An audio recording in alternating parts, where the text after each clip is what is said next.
office.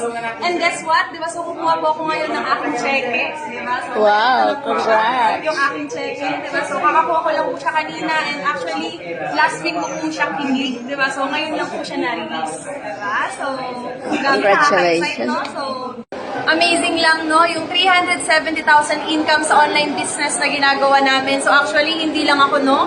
So meron din po akong mga business partners na nasa 6-digit income na rin po ang laman ng kanilang mga accounts, diba? So mamaya interviewin po natin sila. So syempre, under my team, na kumita din po ng malaki at sumeke din po ng malaki sa OPS system.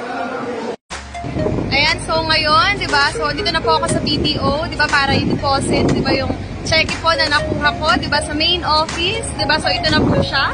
Ayan, di ba? So let's go!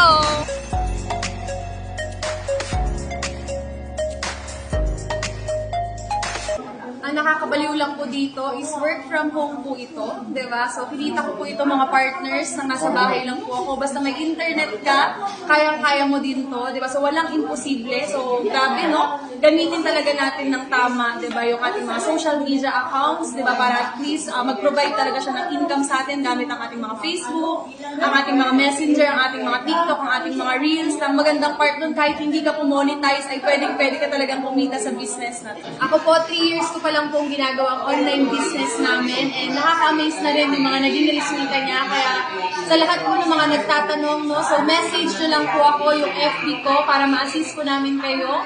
Diba? And syempre, ingat po kayo. God bless po sa ating lahat.